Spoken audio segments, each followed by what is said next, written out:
Hey, Jody here. Today we're doing some lap joints using 6013 rod. Not my favorite rod at all. Made no secret about that over the years. I'm trying to keep an open mind though.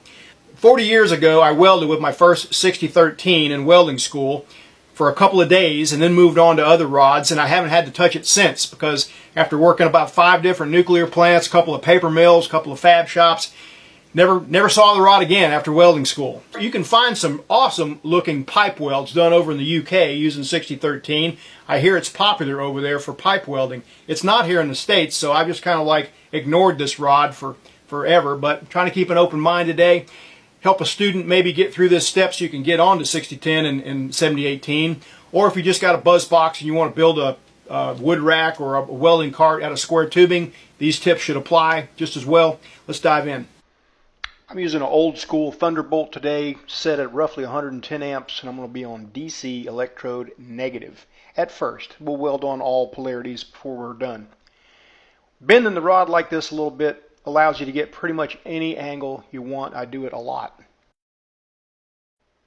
I'm welding right outside my back door on a little portable Nomad welding table. You can hear that Miller Thunderbolt groaning in the background, and I've got it actually muted for part of this because it's just hard to talk over. But I've got the amperage dialed in fairly close, about 110 amps. And the material is only 1/8 of an inch, 3.2 millimeters thick, so it just doesn't take a whole lot.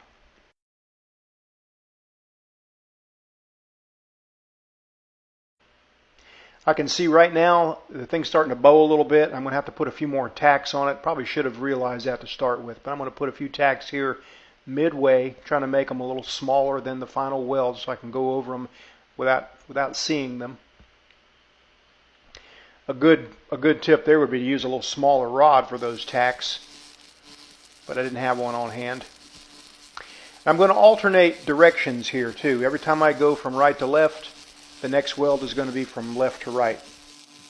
I think it's good practice to go both directions early on in your training. You will have to do that in the real world, in the field. You just kind of, there are obstacles in the way that require you to go one direction 1 minute and the next direction the next.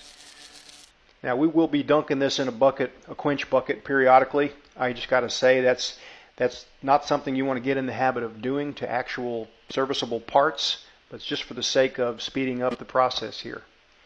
Oh look, got a little visitor here. Let's see if he's moving. Yep. We'll have to get him out of there right soon. I don't want to boil him. That water gets pretty hot after dunking it 4 or 5 times. Okay, so that one was right to left. Next up, we're going left to right. I get comfortable where I can make a full run without getting in a jam and light up and go. See, everything just kind of looks different too when you change directions, so you need to get accustomed to moving your head, getting the right line of sight, getting comfortable. Left to right, right to left shouldn't make a difference after a while.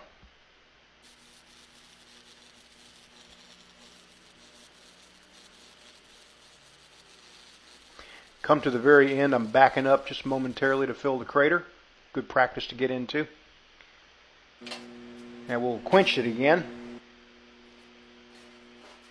Looks like he's doing fine, but it's time to go ahead and get him out of there.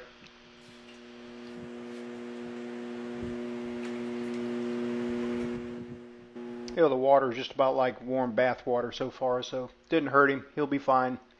Just gave him a nice little jacuzzi action. All right, let's finish this thing up. Again, nice tight arc with maybe a good 25 degrees of rod angle, maybe 30. Finally got the heat kind of dialed in. I started off with some practice runs. I was a little hot, I was a little cold, but now, you know, it seemed to settle in about 110 amps. If this was thicker, if this was say 3/16 or a 1/4 inch thick, I could take the rod on up to the high end of the range, more like 125, 135 amps. But it's not. Just 1/8 of an inch thick. Doesn't take that much.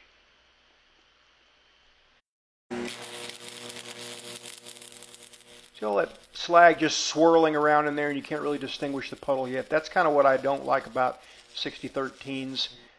That one happened to turn out good, but I've also been surprised and had slag pockets there on a start. All right, we'll do a restart here. I'm going to light up ahead, long arc it just for about a second as I go into the crater and then carry on. And hopefully I got right into the crater and there won't be any little void or anything like that. But I missed it by that much. Nothing like hearing a buzz box with birds singing. This is the first side of the plate where I was kind of dialing in the amperage, and I got surprised a couple times by like a little slag pocket like this. So I had to crank the amps up a little bit. But that's kind of the nature of the beast with 6013, especially if you're going slightly downhill. All right, now let's compare DCEN, DCEP, and AC. First up, DCEN. We're going to do a quick little run here, even though we already have run. I just want to refresh your memory with a good little close-up arc shot.